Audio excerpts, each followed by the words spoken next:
મારું નામ મીનુ જસદનવાલા છે અને હું માતૃશ્રી વીરબાઈમાં મહિલા કોલેજમાં અંગ્રેજી વિભાગમાં વિઝિટિંગ લેક્ચરર તરીકે ફરજ બજાવું છું. 10મા પછી સૌથી મોટો પ્રશ્ન માતા પિતાને એ સતાવતો હોય છે કે બાળક આગળ ક્યાં જશે, અને આસપાસનું જે સર્કલ છે, સગા સંબંધીઓ છે, શુભેચ્છકો છે, એનું ઇન્ટરફિયરન્સ વધી જતું હોય છે. એવા વ્યક્તિઓ કે જે લોકોને અભ્યાસમાં કોઈ જ પ્રકારનું કાંઈ જ ખબર પડતી ન હોય, કોઈ કોન્ટ્રીબ્યુશન ન હોય, છતાં પણ અલગ અલગ પ્રકારની જાતની સલાહો માતા પિતાને આપતા હોય છે. તો એક શિક્ષક તરીકે સૌથી પહેલું તો હું એ બધા માતા પિતાને કહેવા ઈચ્છીશ કે મહેરબાની કરીને એવા લોકોની સલાહ ન લ્યો કે જે એજ્યુકેશન ફિલ્ડ સાથે એ લોકોને કોઈ લાગતું વળગતું નથી કે કોઈ એ લોકોને ગ્રાઉન્ડનો અનુભવ નથી. એવા વ્યક્તિઓનો તમે ગાઈડન્સ લઈ શકો છો કે જે પોતે શિક્ષણ સાથે સંકળાયેલા છે અને અનુભવ ધરાવે છે. વાત રહી કે 3 મેઇન બ્રાન્ચીસ ઉપર વિદ્યાર્થીઓ કોન્સન્ટ્રેટ કરી શકે છે, જે ટ્રેડિશનલી આપણે આટલા વર્ષોથી જોતા આવ્યા છીએ. તે છે સાયન્સ, એ ગ્રુપ, બી ગ્રુપ, કોમર્સ અને આર્ટ્સ. અત્યારે જે પરિસ્થિતિમાં હું જે એક્સપિરિયન્સ કરું છું એમાં મોટાભાગના વિદ્યાર્થીઓ જો એનું મેરિટ 10થનું ઉપર ગયું હોય તો સાયન્સ તરફ વળતા હોય છે, થોડું નીચે મેરિટ ગયું હોય તો કોમર્સ તરફ આવતા હોય છે, અને એનાથી પણ જો બિલો એવરેજ પોતાનો માર્ક્સ સ્કોર થયા હોય તો એ લોકો આર્ટ્સ અને હ્યુમેનિટીઝ તરફ વળતા હોય છે. તો આ જે માનસિકતા છે એ ખૂબ ખોટી માનસિકતા છે કે હોશિયાર વિદ્યાર્થી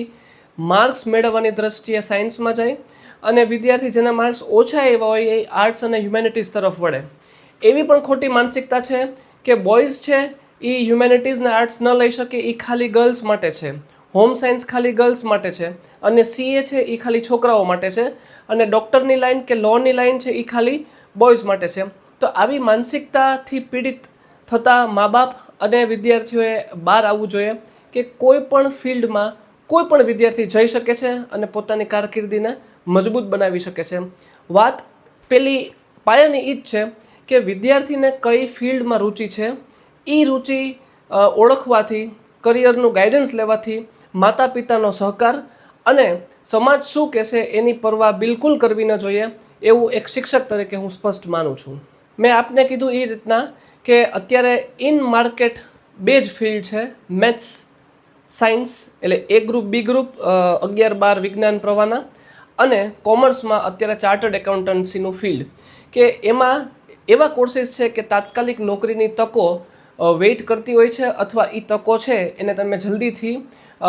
મેળવી શકો છો. જ્યારે હ્યુમેનિટીઝ ને આર્ટ્સના નોકરીની તકો પ્રમાણમાં ઓછી છે, પણ જો તમારી ખરેખર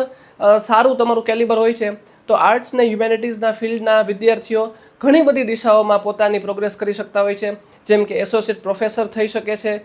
માસ્ટર્સ ડિગ્રી પછી, નેટ અને જીસેટ પરીક્ષા આપીને